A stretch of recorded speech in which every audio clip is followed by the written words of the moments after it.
I used to go there all the time. You can tell, right, that I do all this stuff, right?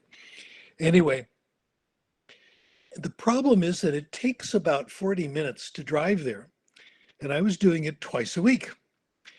And what do you do in the car for 40 minutes twice a week up and back? Well, you can't listen to music anymore. They changed all that. They take the music that's high quality, classical and popular, and you have to pay for it. So all you get is terrible music. So I stopped doing that. Then what you can also do is listen to interview programs and the news. As of about 10 years ago, the news was all Donald Trump. That's it, everybody. So I stopped listening to the news. So I started stopping on the way into the city at the local library. Santa Monica Library was my favorite because my daughter was working there and I could see her. And I would take out recorded books, books on disc, books on tape. Now, if you go to the library and you take out books and it's free, which was great, it's not going to be books in other languages. All they had was English. Okay. And it's not going to be classics. And here I am, college, university professor. I should read classics. No, there weren't any. So I started reading popular books, bestsellers, romances, historical novels, novels about law, novels about medicine, everything.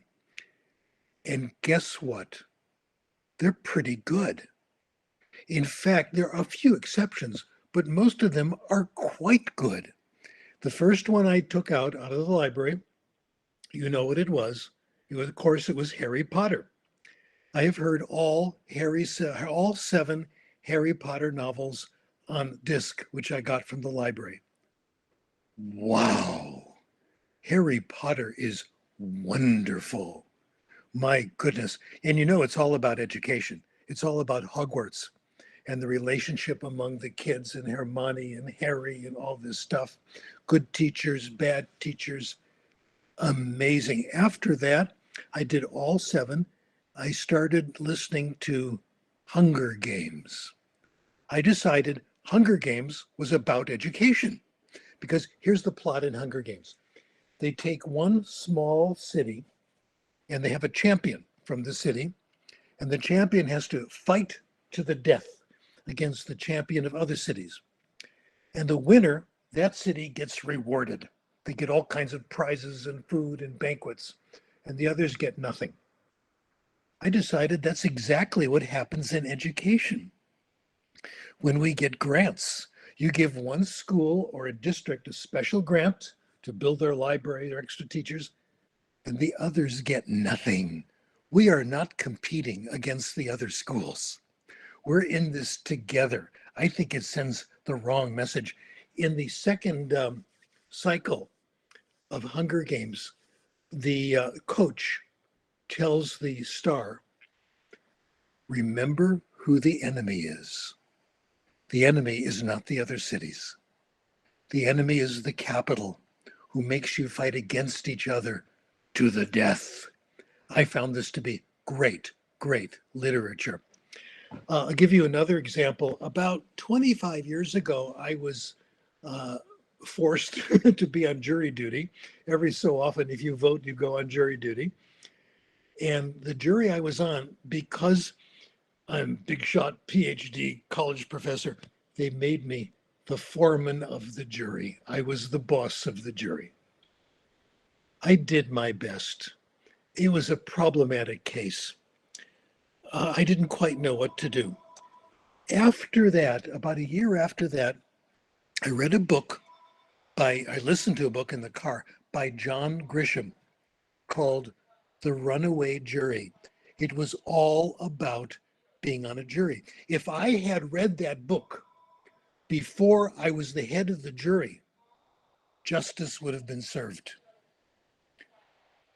Fiction. We get so much through fiction. I'm going to return to this point again and again.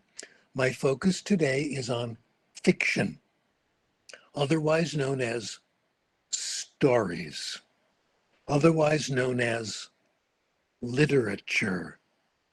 I think this is not the only way, but one way of really making our classes so much more interesting. I'll be giving you more interesting stories, but let me now come to the boring part.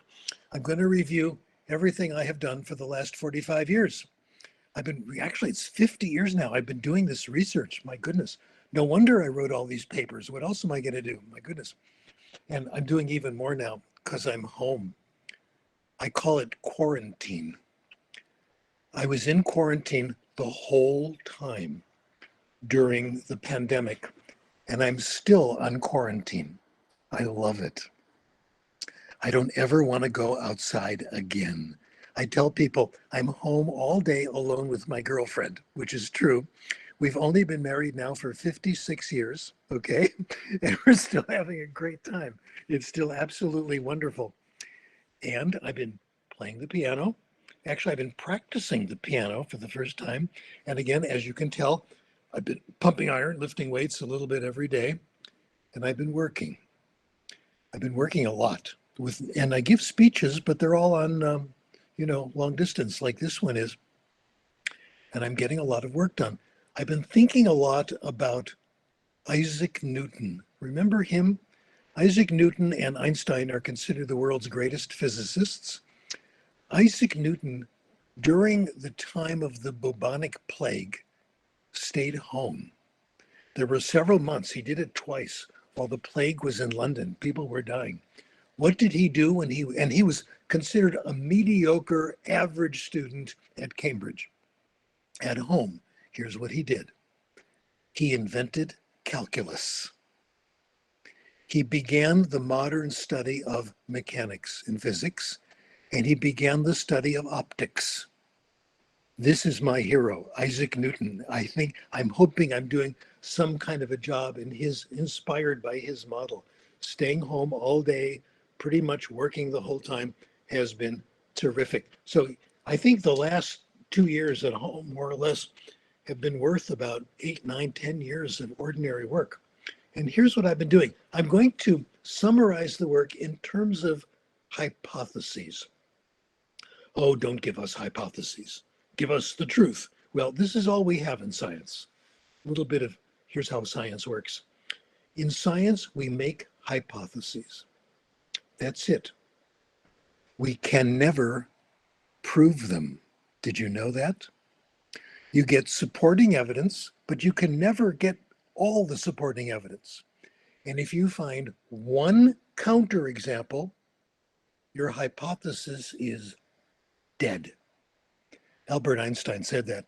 He said, I could show you relativity works again and again, but if you show me one place where it doesn't, my theory is destroyed. So I'm going to give you a series of hypotheses. So far, so good. Okay, but tomorrow, who knows? There's another person who I think made a big contribution. I think Popper's right, by the way. But so is a man named Ralph Waldo Emerson, a famous writer. He said, if you have a hypothesis and it predicts events over and over, and the events are different from each other, and sometimes they're unexpected, you can have more faith in the hypotheses. And that's what I'm offering today. The hypotheses are not proven, but the evidence comes from different places, which gives us a little more reason to think they might be true. The first one, the most famous one, acquisition learning. We think people have two ways of getting better in a language. You can acquire language, you can learn language, and they're different. Acquisition, I'm going along with the handout.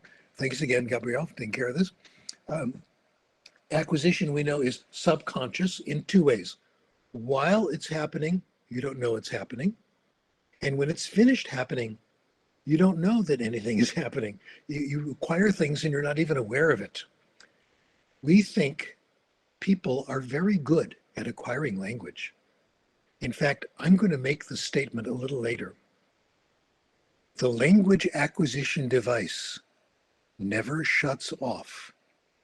We can all do it, and it doesn't go away. I'll even talk a little bit about accent. We can do it. There's good reasons why we don't. but we can do it. Acquisition is very powerful. The other system is learning, conscious learning. This is knowing about language, being able to describe and the rule. The subject and the verb are supposed to agree, okay? That's conscious learning. We're not very good at this. And I'll be talking a lot about that later. We used to think conscious learning was the whole thing. Now we know it's a very small part. In fact, you can do quite well without it if you want to. Second hypothesis, the natural order hypothesis. This kept us very busy in the 1980s. The hypothesis says that we acquire, not learn, but acquire the rules in a predictable order. Some things come early, some things come in the middle, some things come late. Now, for English, we have a lot of evidence for this. In other languages, there's a fair amount. In English as a first language and second language, the orders are not always the same, but sometimes they are. For example, the progressive tense. John is playing the violin, okay? That one is early. The third person singular, I go, you go, he goes, is very late. In first language, there might be a year between the progressive and the third person singular. And language teachers, you all know, the third person singular may never come. We all know people who speak English fairly well, who write perfectly, but they don't have the third person singular. I want to tell you some interesting facts, findings so far about the natural order. You can't change it.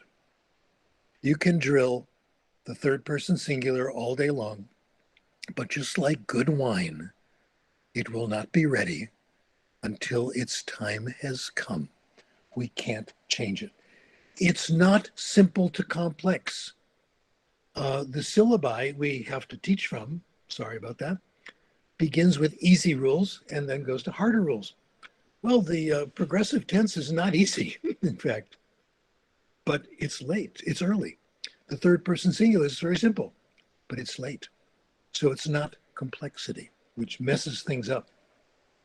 Third, the natural order is not the syllabus. I used to think it was. 1981, I gave a major speech with a big crowd of people. Actually, I call it standing room only because 12 people came and there were only 10 chairs in the room. So it was in a small group. But I announced, we have the natural order. Let's teach along the natural order. Completely wrong. I know now that I was wrong, not the first time, and certainly not the last time. You never know.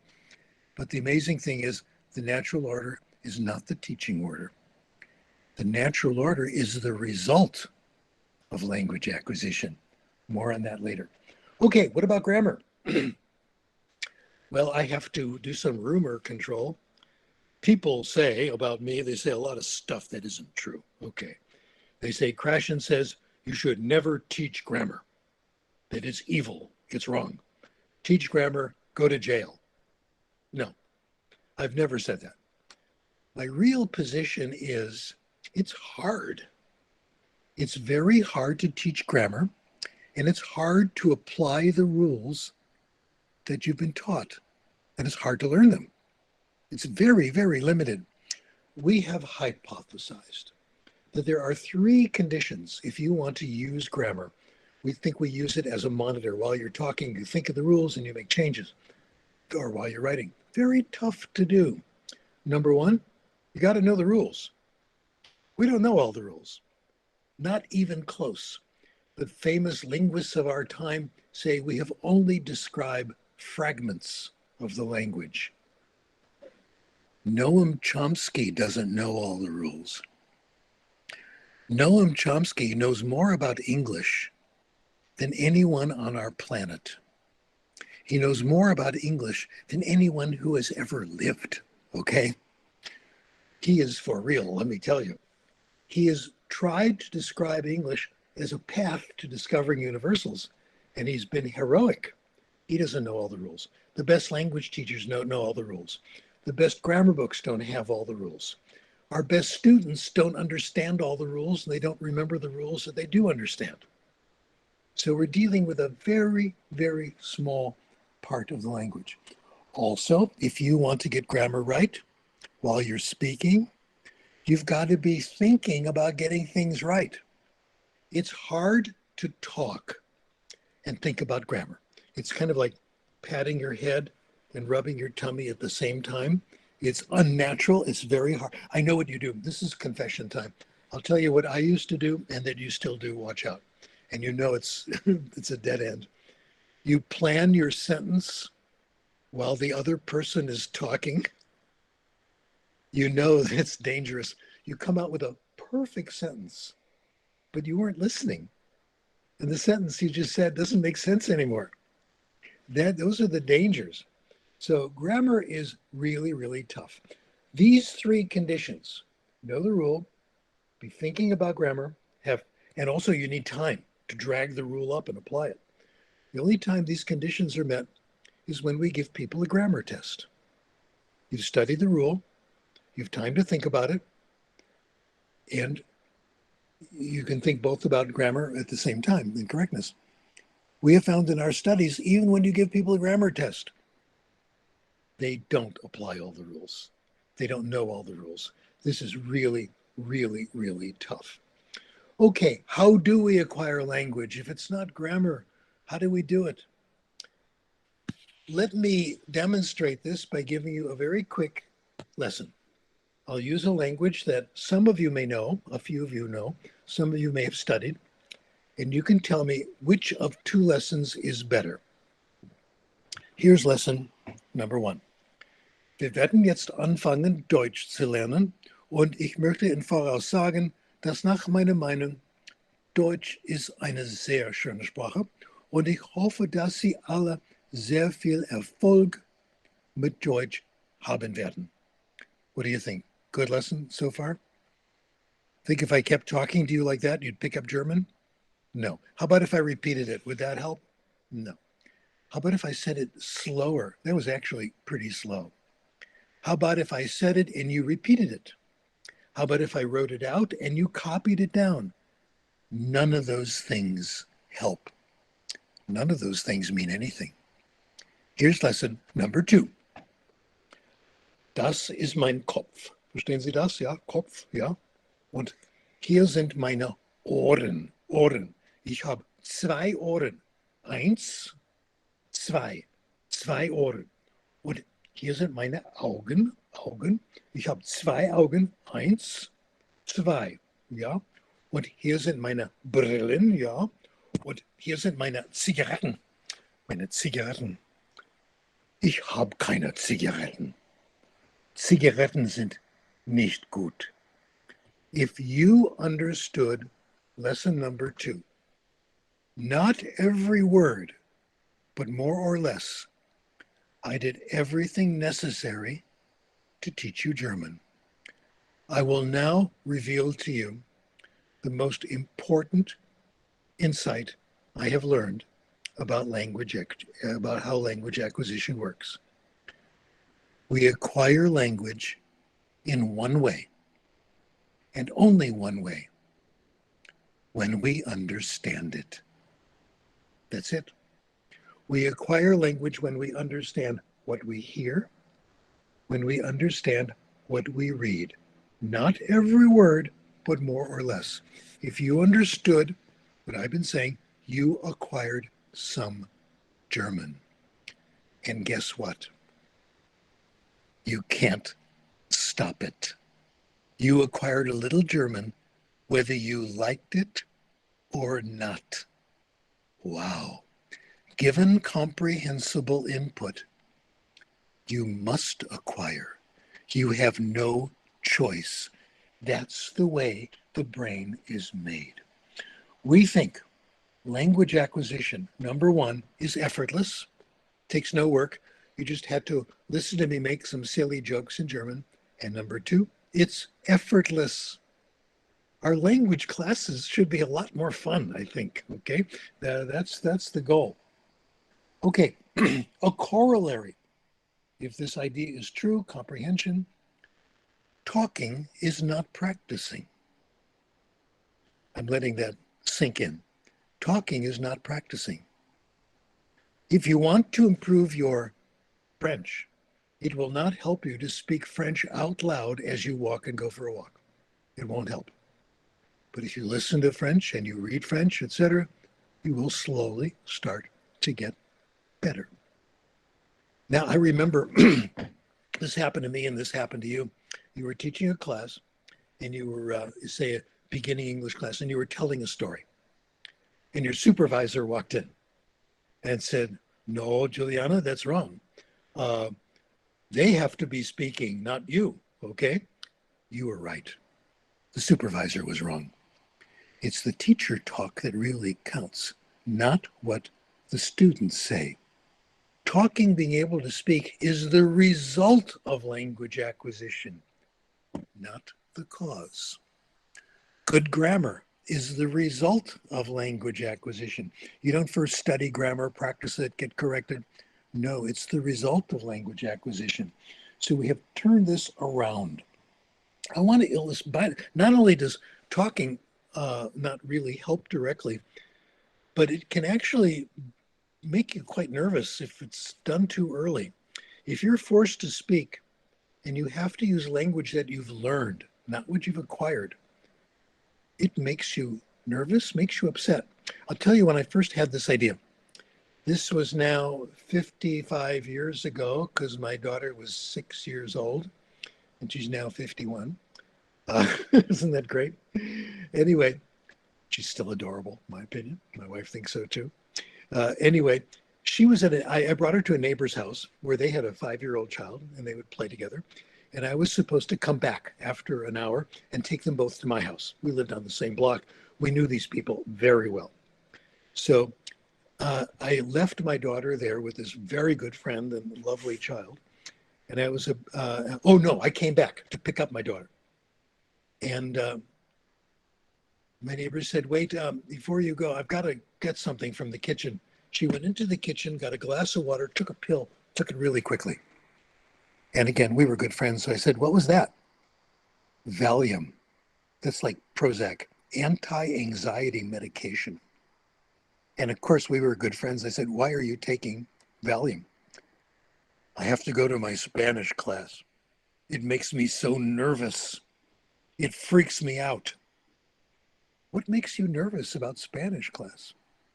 She said, "Having to speak, being called on by the teacher, or when I have to give a talk in class."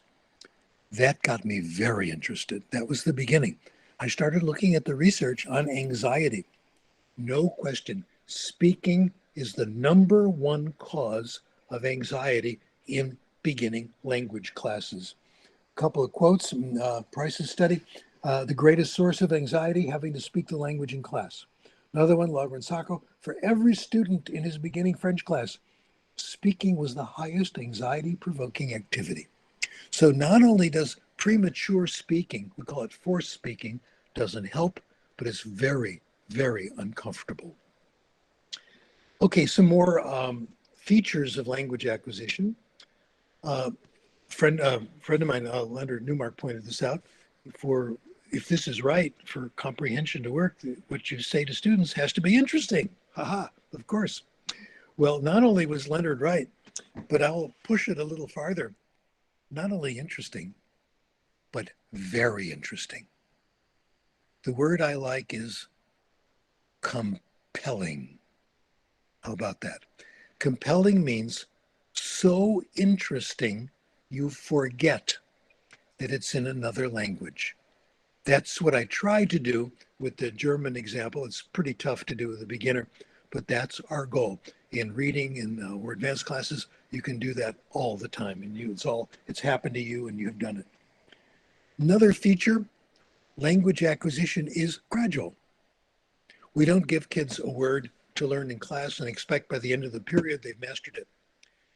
Researchers at the University of Illinois, Richard Anderson's team, very good research. I've learned a lot from them. They have shown that if you hear a new word and you understand it from context, or you see it in print and it's comprehensible, you don't get the whole thing right away. You get a little piece of it. You get about 5% of the word each time you hear it or see it. Gradually, Over time, that builds up.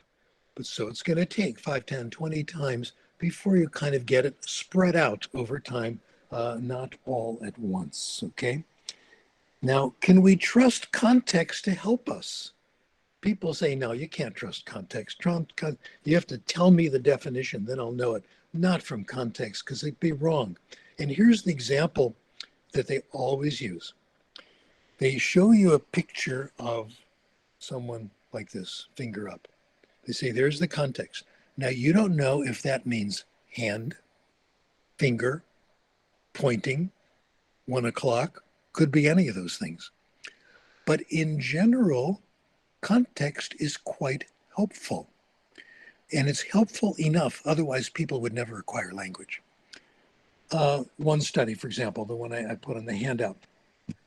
One study, when words were unfamiliar, there were context would help push you in the right direction about 2/3 of the time, 61%. It only was deceptive, pushed you in the wrong direction 8% of the time. So it either helps, it doesn't one way or the other, and rarely does it push you in the wrong direction.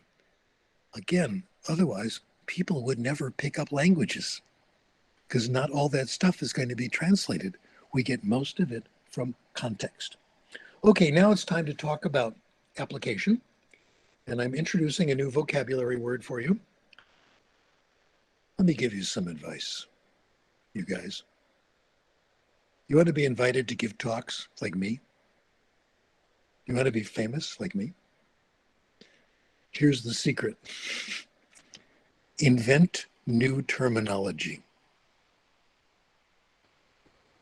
Now make sure when you invent new terminology, people know it's you.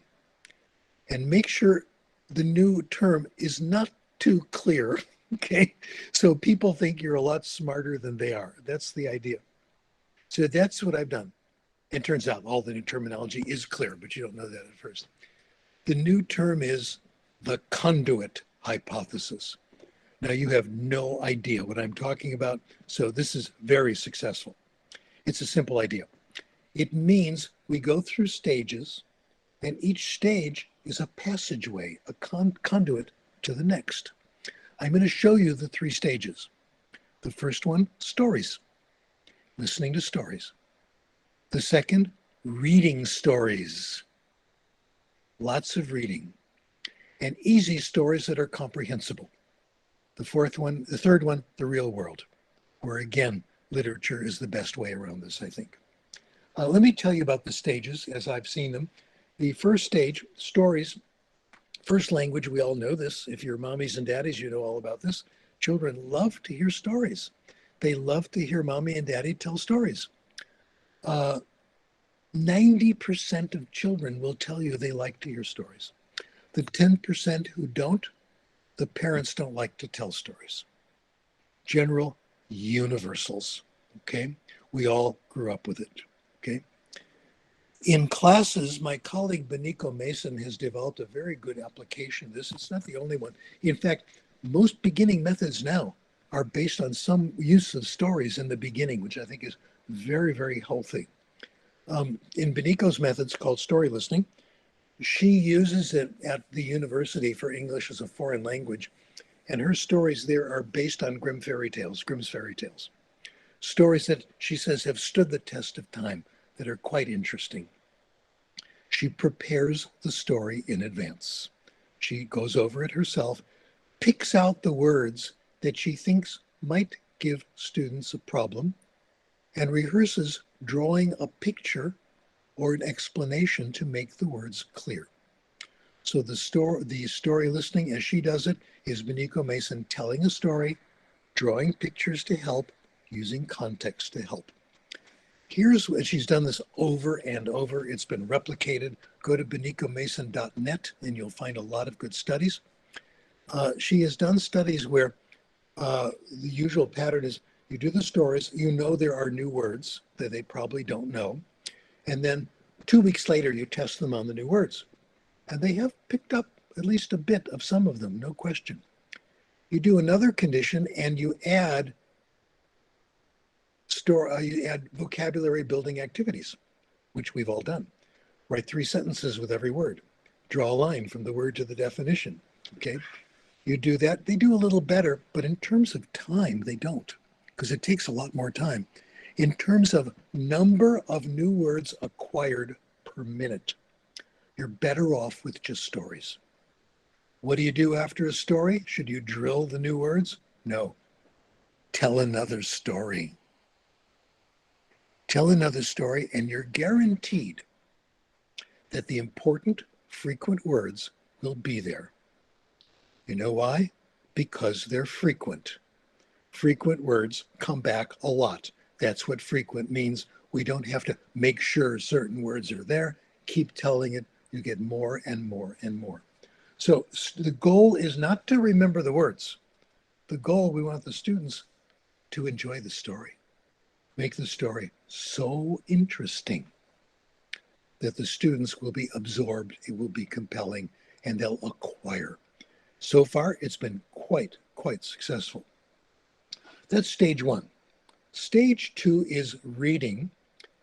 And let me tell you what the research says about reading before I give you the method, okay? This is one of the great victories. Over and over, reading just keeps winning and winning and winning. The studies are largely based on fiction. Some of the studies look at what people have taken out of the library. Most of it's fiction. Most of what people read is fiction. Here's what the research says. The more you read, the more language you acquire. The larger your vocabulary, the better your spelling. Are you listening, Donald Trump? The better your spelling, because he always makes spelling mistakes. Your writing is better. Everything about language is better. This has been replicated in first language, a number of studies, and in Bonico's research as well, and I'll get to that in a moment. There's more. So reading is the major source, in fact, of vocabulary, writing style, all these things. There's more.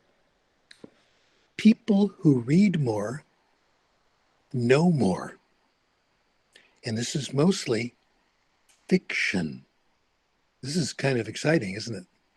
People who read more know more about history. They know more about science. They know more about everyday things. Isn't that wonderful? And they get it. I gave you the example of the runaway jury. If I had read John Grisham's novel before I was head of the jury, we would have been so much better off. More justice would have been served. Got to tell you about my cousin Evelyn. I love talking about Evelyn. Evelyn was one of my mom's absolute best friends, a beautiful aunt-niece relationship, okay? Evelyn was older. She's now 94. And I'm still in touch with her. She lives back in the old country, which is Chicago. We still talk on the phone every so often. And I used to visit her and her husband, Martin, a lot, because we all Evelyn played the violin, I played the piano, we would jam together and all this. Por isso que eu dou palestra, porque ninguém fala sobre isso. Eu falo. Were you done? Okay. So Evelyn decided that she wanted to improve herself. Her husband, Martin, passed away. But she told me one day, she said, Martin, who is a wonderful guy, just like Evelyn, Martin had a law degree. She said he knew so much about the law, and that helped us so much in our life to know about the law. She said, I know what I'm going to do. I'm going to take a class in law, so I know about legal terminology. I said, Evelyn, just try reading John Grisham law novels. She's doing it. She's been doing it for the last year. I've been sending Evelyn John Grisham law novels. She loves them. She agrees. Reading 10 John Grisham law novels is like 1 year of law school. That's what you get from reading fiction. It's all there. Okay, there's more. Gives you language. It gives you knowledge. It also gives you what we call superior habits of mind. I found this about 10 years ago in an article in Scientific American, and I got very interested and I followed it up. People who read more have superior habits of mind.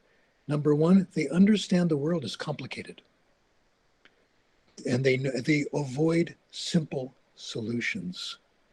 If you read fiction, you read some very complicated things. You get to meet a lot of people, you see a lot of stuff, etc. Not only do you know more about the world and you appreciate complexity, you also have more empathy, more understanding of other people, because you meet so many people in novels. I'll give you a couple of quotes. There was a series of articles in a London newspaper called The Guardian, and they interviewed famous people and asked them about their reading. They interviewed Barack Obama. What a contrast with Donald Trump. Oh my goodness. Here's what Obama said, and Obama had never read the research, okay? This is amazing. Here's what he said. I think about how I understand my role as citizen. The most important stuff I've learned, I think I've learned from novels. It has to do with empathy. There it is. It has to do with being comfortable with the notion the world is complicated and full of grays, but there's still truth to be found. It's possible to connect with someone else, even though they're very different from you. Noam Chomsky said something reasonably similar. He said, we'll probably discover we learn more about human nature from novels than from scientific psychology. And we know that Trump is not a reader. And it's quite obvious, in fact. Okay. Now, let's go back now to Beniko Mason's program and what she recommends. She has her students, now these are college students doing English as a foreign language in Japan. They listen to not one story, but hundreds. That's class. EFL class is listening to the teacher tell stories. Isn't that wonderful? Wouldn't you like to go to a class like that for another language? Just hear really good stories, of course. They do it 1 semester, 2 semesters, sometimes longer. They listen to really good stories. As they get more advanced, she prints them out, they look at them, they read them, etc. But it's still largely based on stories. After that, they are prepared to start reading. Now, I got to tell you another story about myself and about my trip, about being in quarantine. When the quarantine began, I would leave the house only on Friday morning. And I went shopping on Friday morning, and I went to the local supermarket. The local supermarket has a special time, 6:30 in the morning on Fridays, for old people, 60 and older. 60 seems kind of young to me now, but 60 and older. And I would shop. The first time I was there, the guy taking care of me had his name, and his name was Fidel. And I had heard him speaking Spanish. Now, I got to tell you, this is lucky for this example. Spanish is not my best language. It's like number 4. I'm much better in English, French, German, then comes Spanish, a whole bunch of others. But I'm, just kind of okay. So I spoke to him in Spanish, okay? He answered in English, which is what you're supposed to do. That's what they're told. And I said, Fidel, I was ready. I said, I assume you understand some Spanish. Fidel, ¿tú puedes ayudarme, por favor? Mi meta es hablar español como ustedes. My goal is to speak Spanish the way you do. He loved it. Fidel and I are now buddies. I see him every Friday. I still see him all the time. We talk. Now it's charlar, we gossip, talk about people. And I've noticed I'm getting better. He's talking more quickly. There's more gossip. But I'm not improving because of Fidel. Because he's working, I can't stand there and talk to him. He's got his work. I can only exchange a few words, that's all. I go home and I've been reading easy books in Spanish. I learned this from Beniko Mason. I've been reading graded readers. And here's what's easy, graded readers. I don't take them in order. I just find ones that are interesting. What I've discovered too, the world of graded readers is getting much, much more interesting. I found a few good authors, and I've been reading only them. So I go home, I've been reading graded readers nearly every day. That's what's causing my Spanish to get better, because I'm doing a lot of it. I've now reached the point where I can now read authentic Spanish, thanks to the graded readers. I read Isabella Allende finally. It's a little hard, but it was so good. Oh my goodness. She really pushes you on to the next. I read Zorro was my first one. It was amazing. Uh, so the goal is to bring you to the point where you can read authentic stuff. You don't have to know every word, but if the story is interesting, like Isabella Allende, you can keep going and you can follow what's going on and you get lost in the book. So I've had this experience on my own. It is important that you have to select the books yourself. My reading of these graded readers is self-selected. I read the ones I want to. I have a few favorite, there are a few authors.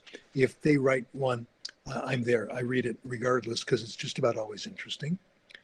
And when I read authentic things, I read authentic French and German all the time, because I read what I want to read and I read narrow.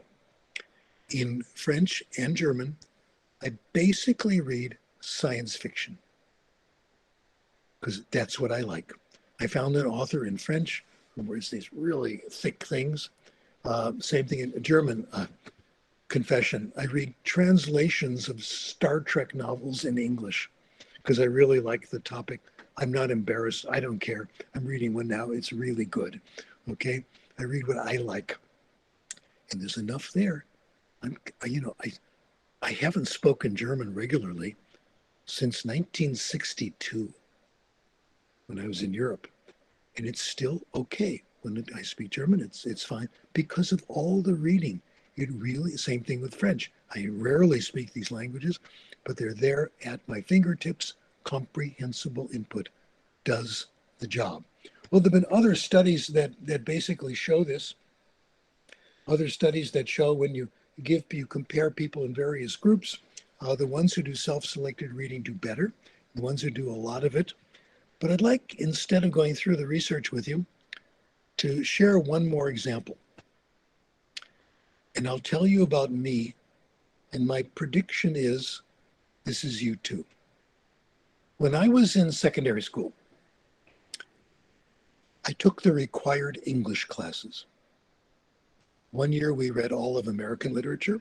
The next year it was 100% British literature. We were assigned the books, great books. And we had to take tests, see if we understood them. I read all the books and I passed the tests. I don't remember a single one of them. Not one. I'm betting this is true. Tisha's nodding. Thank you for that.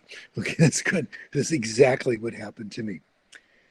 After school, I would go home and I would read two genres, things I selected in English. This is before I got interested in languages. I read science fiction, of course. I read all of Isaac Asimov, Arthur C. Clarke, Ray Bradbury. I remember all of them. I also read baseball stories. When I was like 11 or 12, I read a book about, I don't care about baseball anymore, but in those days I thought baseball was the most important thing in the world, okay? I read one called The Kid from Tompkinsville. It was wonderful. I'll tell you the story. 19-year-old boy joins a professional baseball team. The author made it up, the Brooklyn Dodgers professional team. He was a pitcher, the one who I assume you don't speak baseball fluently. The pitcher is the one who throws the ball, the batter tries to hit it. This pitcher, 19 years old, was unbeatable. He won his first 17 games. And he was the most famous baseball player in the world. Then, tragedy. He was in the shower, he slipped, fell down, and hit his elbow. His pitching career was over.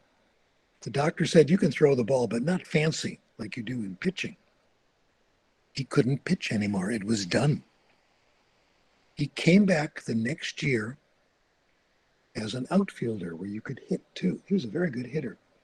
3 years later, he was the batting champion of the professional league. And the books are all about tragedy, getting up, trying again. Tragedy, getting up, trying again.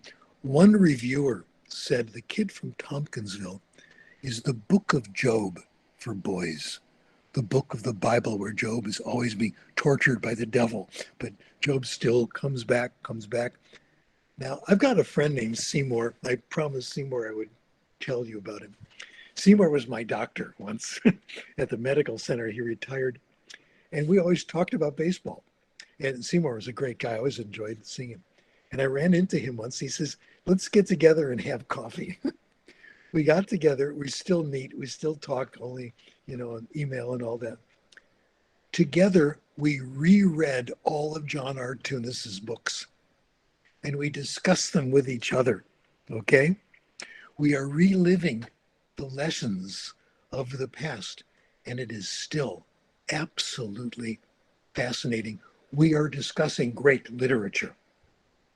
So my reading has been narrow. It's been baseball and science fiction, but it works. If you read narrowly, you get everything you want. So here's my message for today. I'm going to go to question and answer soon, okay? Comprehensible input. Fiction stories are magic. Oh, one more argument. One more little bit of information. People say if you want to acquire a language, you should go to the country, right? You should go to California if you want to learn to speak English, right? Sometimes it works, sometimes it doesn't. It's not magic. I had immersion for German. I went to Europe. My parents were so nice. Oh gosh, indulgent, as we say. They let me go to Europe for a year and study piano with my piano teacher's teacher. She and I did not get along, okay? But I stayed there. I quit after 2 months, but I stayed there, practiced the piano, and got really good in German, which changed my life. I had comprehensible input. I went to a wonderful German class. I had friends. In those days, English was not the world's language. We spoke German. I met more friends. We spoke German. One of my best friends in our group, I made friends of friends, was in the class, and he was from Russia. And we spoke German all the time. And he would recommend good books to read that were easy and interesting. So we helped each other find good things. So immersion worked very well in that case. Here's a case where it didn't work.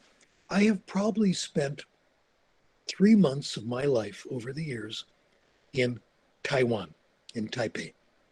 I kept getting invited. A former student of mine was there. I met people. I met her friends. I got to know her family very well. We still chat all the time, all this stuff. I was in Taiwan a total of 3 months.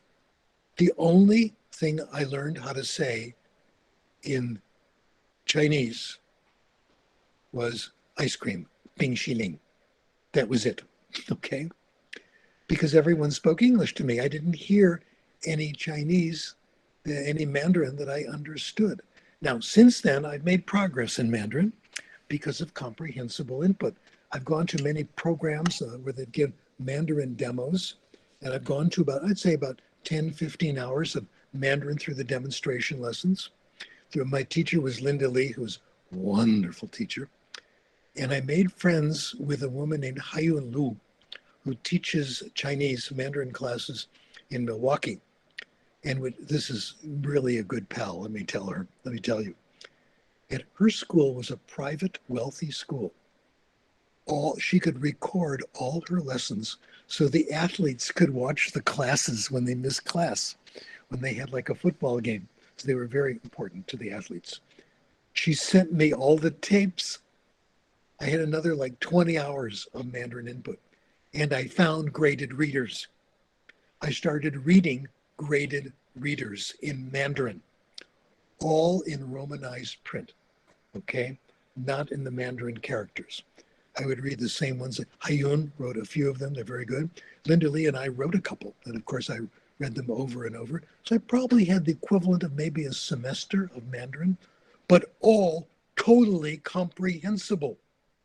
I have actually carried on low level but real conversations in Mandarin. I'm very proud of this one. Wait till you hear this. I found myself in the subway station in Chicago. I wanted to take the, I'm sorry, in New York. I wanted to take the subway to the airport. And I found a woman there who was reading something in Chinese, who looked very confused. So this is me showing off. I went up to her and I said, in Mandarin, I help you, or bang me? She said, oh yes, okay, okay. And I said, where are you going? Okay, Sainar, Ju. And she said, Beijing. I knew that one, airport, okay. We sat together on the subway. Isn't that wonderful? We chatted in Mandarin. This is a thrill. You can identify with this, right? Because you're language people too. And I said, I live in Los Angeles, you know, all this stuff. Uh, so it got me at least to that part where I could have a very elementary conversation. Immersion sometimes works, sometimes doesn't. I'll tell you about our study. This is Beniko Mason's idea. She was the first author. She looked at a student that she had taught at the university in English who had done very well in the combination of story listening and reading and had reached a pretty high level on the TOEIC test. Then went to Canada, where she spent a year with an English-speaking family and had a job where she spoke English. Perfect immersion, right? No, she gained 5 points on the TOEIC. She didn't do any serious reading. The job was the same English over and over again. And the family, they had just polite conversations. They weren't great friends, okay? She went back to her class. She went up 85 points in one semester. The last experiment that I'll tell you about, the value of listening and reading, I co-authored with Beniko. We worked on her program. We followed students who had been in her program for quite a while, anywhere from 3 semesters to some cases several years, where they did story listening and then they did what Beniko calls guided self-selected reading. The teacher helps the students select the books, and they're mostly graded readers or easy novels. Here's what we found.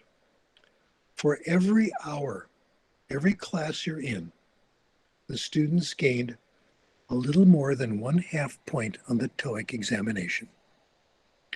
This means if you read for pleasure and you understand it, 1 hour a day over a year, you can go up 50, 60 points. You read for 3 hours a day, you go up 150 points. You do this for 2 years, you can go from mediocre to high levels of mastery. And it's not through study. It's through relaxing over books that you really want to read. So this, I think, is the magic. My homework assignment to you, I hope you try this. Try it yourself. You don't need it for English. You can try another Romance language. You want to do French, go ahead. I know you've got a head start, okay? But try it in a language you've always, try to get your hands on easy stuff and see how it goes. And you'll be amazed. Don't try to remember the words. Find stuff you understand. Works best, of course, if you're intermediate. Okay, let me open the floor for questions. I will take your questions, but if you don't ask the right ones, I will make up the questions and pretend that you asked them. How's that? Great. I'd like to thank you very much for talking about reading. Emily actually asked to hear about the best book you've ever read. I think it's an interesting question, but a tough one, I am sure.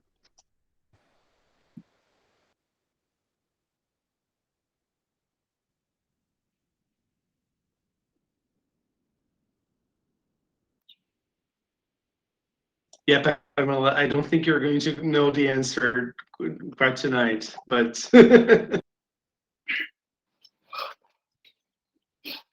yeah, it seems that we lost contact with Professor Stephen Krashen, and I don't know if you were as excited as I am, and as I think in many ways humble, because I think it is a great honor to have someone as reputable as Krashen talking to us, and we are all silver proud.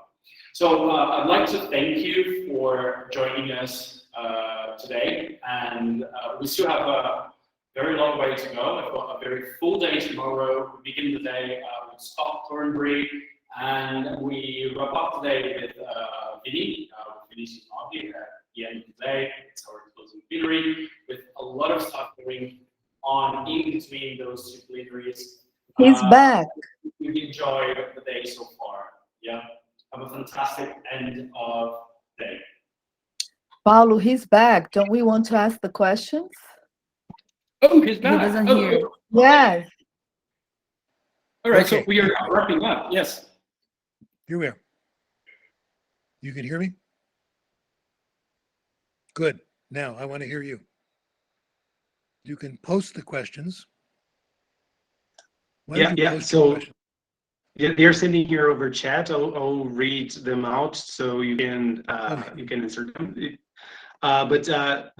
George just asked if you think that reading is a better way to be exposed to input rather than listening, or if they are equally effective.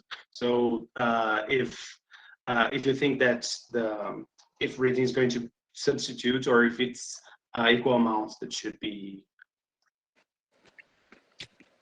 I really have never thought of this. All I can tell you is they're both wonderful. I think you can get more complex input by reading, but more of both, more of both, more of both. I'll let you experienced language acquirers decide. I really don't have a clear answer.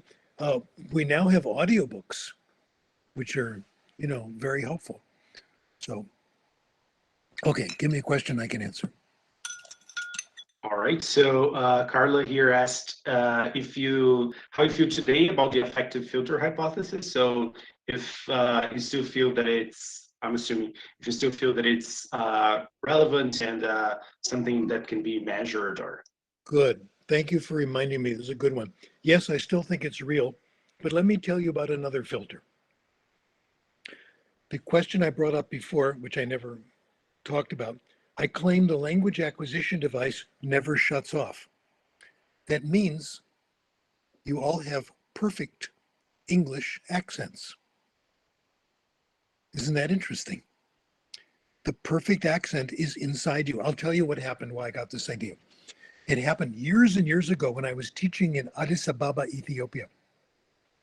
And I met this guy named Gerald Mossback, who told me about his experiences in French class when he was in the UK. He's British. And he took French in secondary school, but hated it, hated the teachers, it was all grammar, hated French culture, and he was forced to do an oral examination at the end, which is terrible for a teenage boy, let me tell you. He decided to get revenge. He came in dressed French. He had a beret, he had a glass of liquid, pretending it was wine, and he deliberately exaggerated the accent in order to insult his teachers. And he said, je suis très content d'être ici avec vous. Ah, comment ça va, mes amis? Comment ça va aujourd'hui? Parle en français, pourquoi pas? The teachers thought he was wonderful.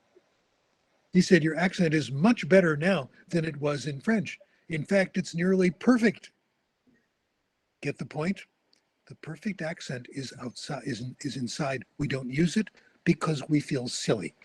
Accent is a marker of club membership. It's what group you belong to. Now, when I meet someone from London, I don't automatically start to use a British accent.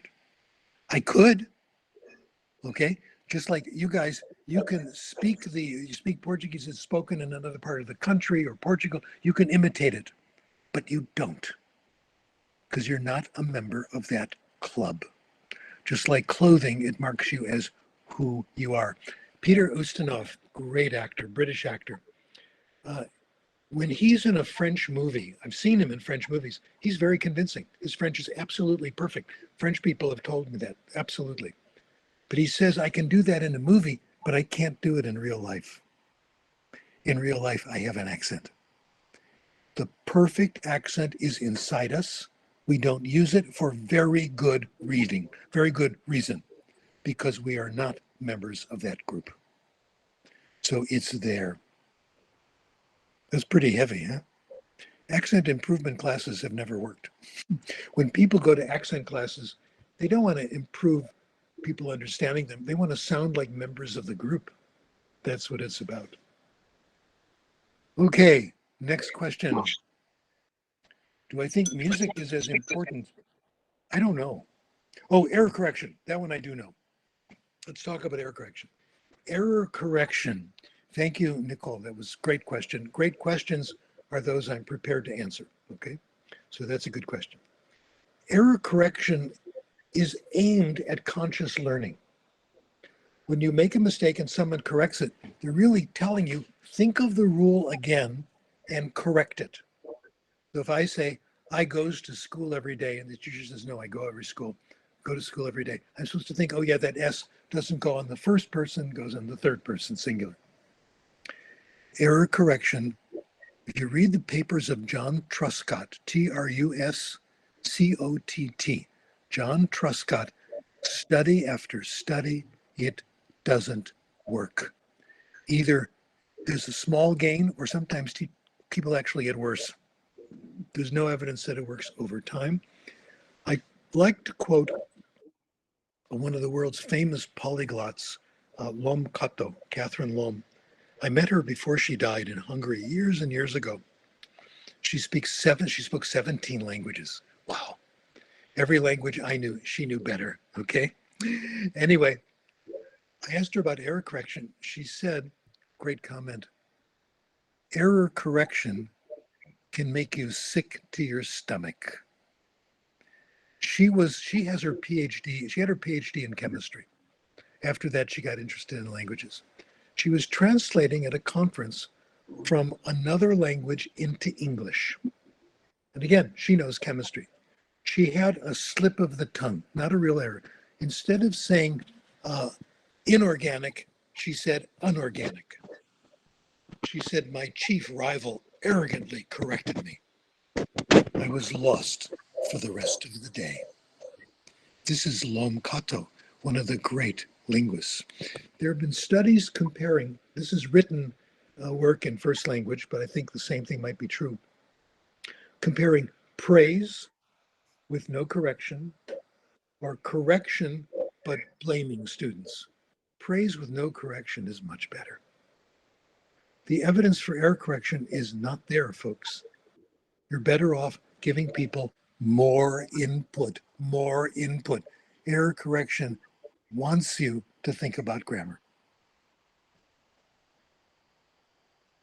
Okay, I'm still reading. Peer grading. Let's talk about grading in general. Thank you for this. I don't know what goes on with peer in general. How about what we call interlanguage talk, kids talking to each other? Well, if other kids are a little better than you are, yeah, you'll get something out of it. I certainly did in Austria when I heard German being spoken by second language acquirers, many of whom were better than I was.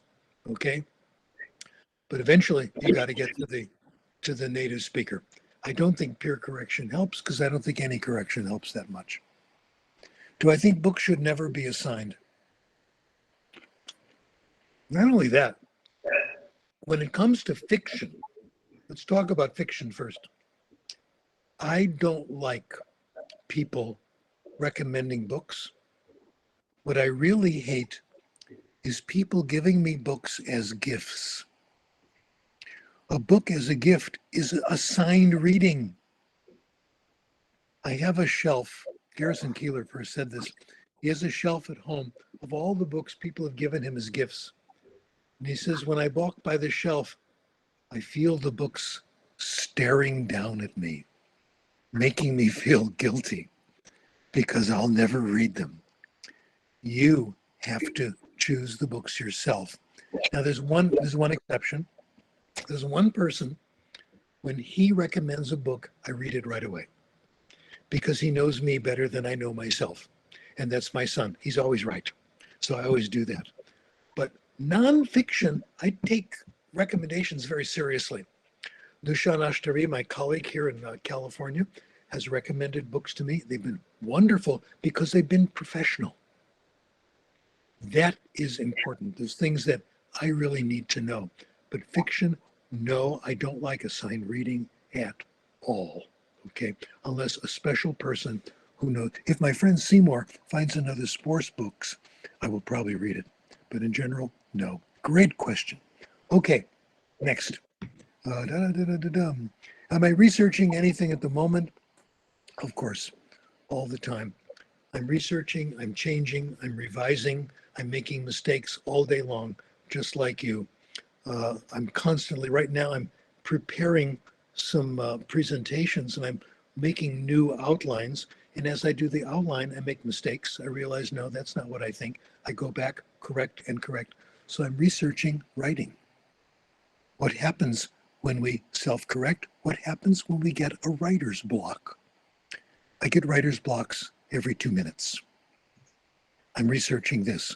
Writing is writer's blocks. Get up from the table, go do something, come back in 2 minutes. It's a little better, a little better, a little better. That's what I'm working on now. And that to me is, I learned a lot from the experts in this field. So I'm working on cognitive development in general, how it happens. And a lot of it comes from our trying to write and making mistakes. Writing makes you smarter.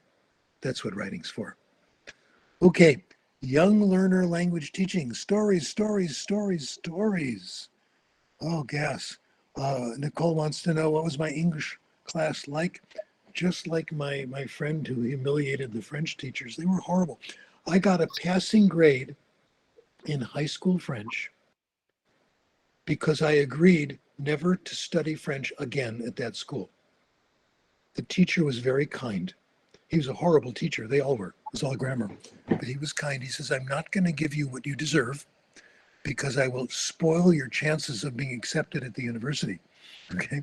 I'll give you a passing grade, but don't study French again. People will blame me. And I agreed. He saved my career.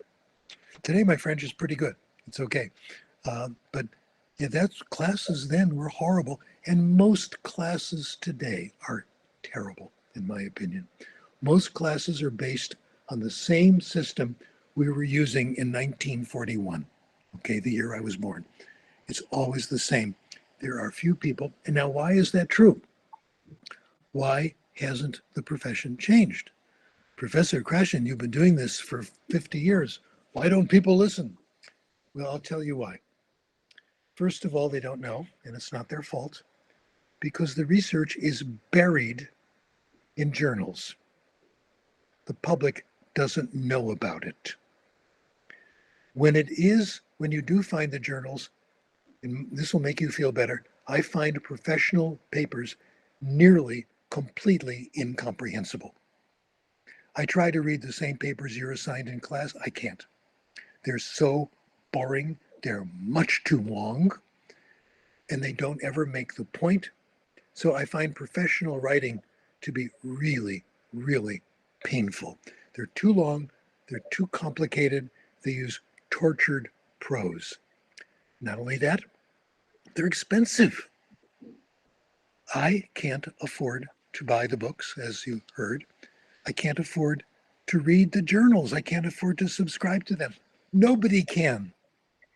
So here's what I'm doing about it.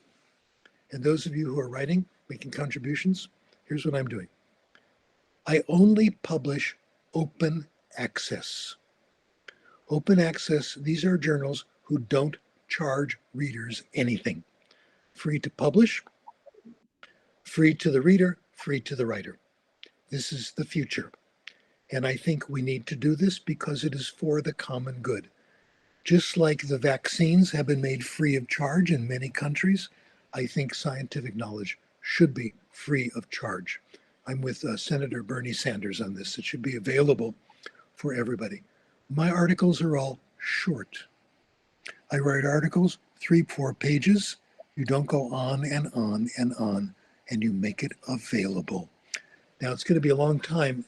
Well, I'm not the only one doing this. My colleagues are doing this as well. Jeff McQuillan, check him out.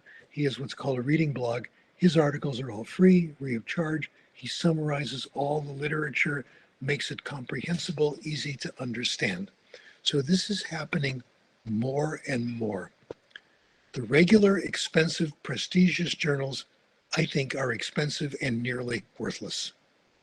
We are witnessing the end of the profession unless scholars start writing things that are easy to understand and free of charge. This is why the theory is not doing that well, why there hasn't been application. Also, the big reason, if my colleagues and I are right, it is an economic disaster. It is the end of the textbook publishing industry. It means all books in ESL, all books in foreign language are wrong. And this is a multi-trillion-dollar industry. If you'd like to know where I'm publishing and where my friends are publishing, very simple. I post everything on my website, which is sdkrashen.com. D is my middle name, David. sdkrashen.com. Free download. A lot of my books are available for free. No one's buying them anyway. What's the difference? You can get Power of Reading, all this stuff, Natural Approach for free. Please download it. Don't ask my permission, and share it with all your friends, because no one's going to pay for it anyway. It's too expensive. Nobody can afford it. So this is the kind of change we need. The problem is that junior professors cannot get hired unless they publish in certain journals. They can't get promoted. So we're stuck. The way out of this is for senior scholars like me. Old people, we do this, then the profession will, I hope, gradually change. Okay, it's a very serious time now. Professor, thank you very much for that. I think that we all appreciate that push for open and free access to information. This is vital. And I'm sure that I speak for all of us when I say we could spend all night hearing you, listening to you. It's a real pleasure. And thank you very, very much for your talk, for your input about reading, especially about fiction. It's a pleasure to hear that. It's very important for us. So thank you very, very much. It was enlightening. Okay, thanks. Wonderful session. I had a good time. It was good therapy for me. Thank you.